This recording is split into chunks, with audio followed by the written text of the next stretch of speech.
So how old were you? What year? You would have been 7. How old would it? What year would that have been? Oh, help.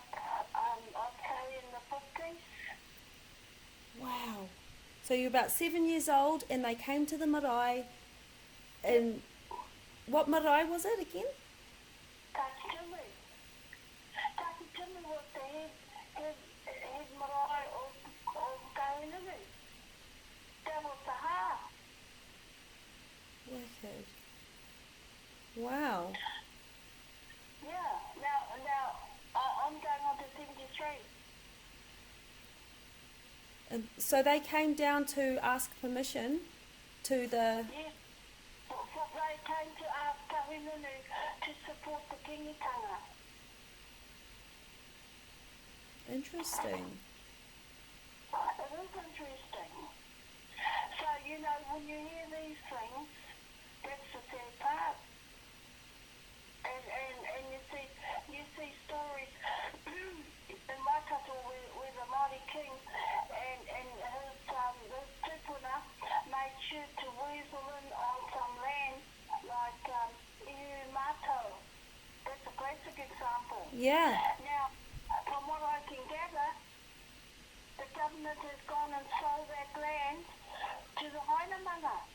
Well, what happened was that marae was only 50 years back, but the 3 landowners, 2 of the landowners who were sisters who were in their 80s and 90s, they were still alive. But the Māori Land Court had just lost all the records. So then bloody Sean Elias's husband, or Fletcher's, went in and brought it. And the landowners were still alive. And poor Pania, she didn't even whakapapa back to there. She whakapapas back to Taniwha Marae in Huntly. Yeah, and you're right. It was the Kingitanga who went there and... Pardon? That's Pania Newton. Yeah.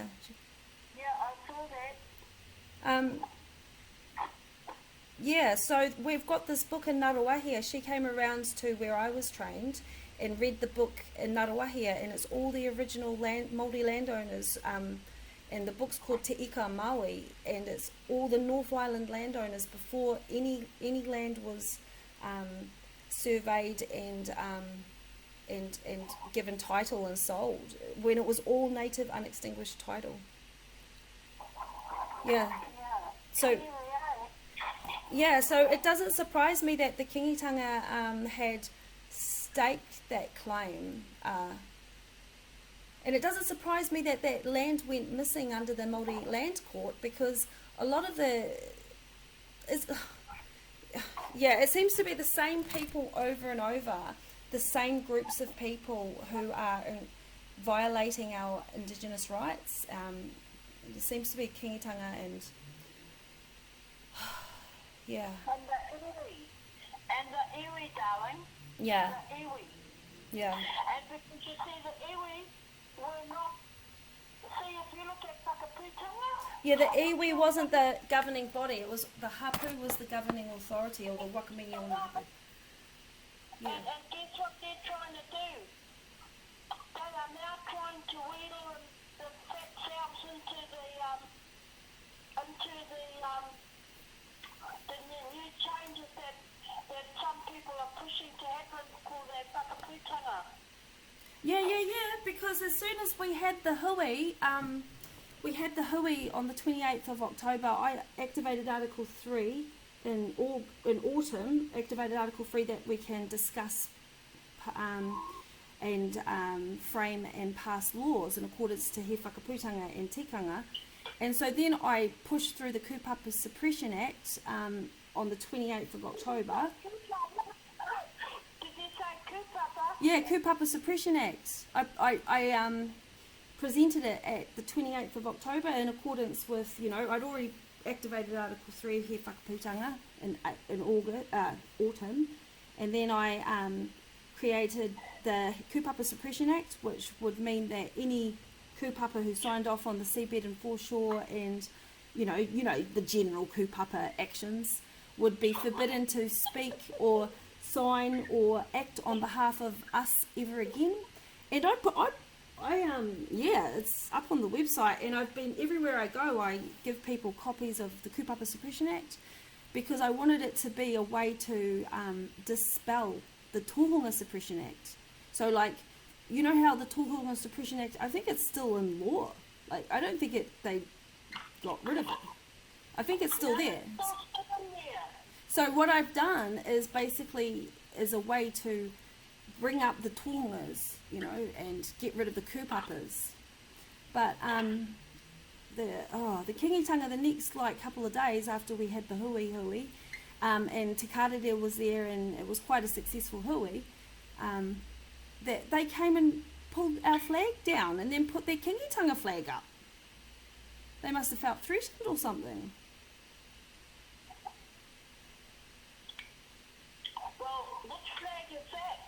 There, I don't know, I'll send you the video. It's like a purple, ugly flag. And then they sailed it at half mast. And they did this weird ceremony where they kept touching, they were all standing around in a circle touching the flag and doing some weird talking. And then I was like, what the hell? They put that video on Facebook, and they were like telling everyone, for the record, this is happening. And I was like, fuck, they're weirdos, man. Coop as much, and the fact that they actually did that means that they're scared of our movement, hey?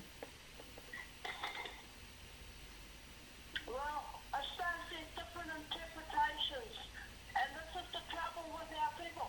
Yeah. What is your understanding of the Tohunga Suppression Act of 1908? My understanding is it was a bad thing, and it was a witchcraft spell that they wrote on paper to try and suppress us. Because have you noticed that, like, we were suppressed up until now? Like, is that your interpretation of the Tohunga Suppression Act? Well, that they wanted to, like, strip us of our rights, and they were using magic. Because they use their magic and spell, you know, like put it on the spell it on the paper with their words, creates a witchcraft binary. Or they were trying to bind us, take away our powers, take away our knowledge. And it worked, because for all those years our people were quiet and suppressed. Where did you get that interpretation from? My mind. My mind told me it was a spell. Can I share something with you? Yeah? Okay. I never knew such a thing existed until in the 80s. Yeah. But while I didn't study the Treaty of Waitangi, and while I didn't study the Tohunga Suppression Act, one day I read an article Yeah. about the Suppression Act, and I was blown away. And you know why I was blown away? Because I also heard another interpretation of the Tohunga Suppression Act. And I said to the kaumatu that told me, well, why didn't our people tell our people? Yeah. He said they did. Now that was pushed through by Te Apirangata, right? Now one of the reasons why Te Apirangata pushed through the Tohunga Suppression Act was because of a lot of our tohungas, our healers, and all of those sort of people that had special gifts. Yeah. And those gifts, that Tohunga Suppression Act, it allowed our people to go underground with their gifts. Now, one of the hardest things that I could never understand why it was called a Suppression Act, Tohunga Suppression Act. And I was told by the taumata, Margaret, Tohunganism was working and practiced heaps in those days. You were born in 1949. But well before that, our people were doing marketing, you name it, they did it. It was the way of life. And he said he went around the Maori groups and talked about that this was what were they going to do to protect the knowledge. And so what I learned over a period of days was that Tool Suppression Act was put in not only to what some people would say suppress us. It was actually to keep practices that we had alive and quiet. That doesn't make any sense because our people have their own discernment and don't have to be told by a Pākehā when to choose to how to do it. We were quite discerning. It doesn't matter. No matter in society, changes have to happen. And changes, like I was born at a time when my mother had me, they had just come out of depression days. They'd just come out of the war days, the Second World War days. And so a lot of things, Māoris were starting to move into a Pākehā world. And things were happening to affect our people. Now, what the old people said to me was that they said this act was brought in to protect a lot of our ways, our traditional ways, Margaret.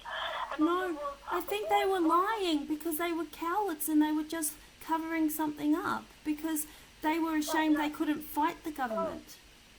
Some people will say it like that, but if you've never been brought up in healing and you've never been brought up in a lot of other things to do with things Māori, in the olden days, I grew up in that era. Like, you wouldn't believe it. We used to go to town in Wairoa on a horse and buggy. When our families used to send mutton birds up on the train, my father used to take the horse and buggy down to the railway station in Wairoa and pick up all the mutton birds, the barrels.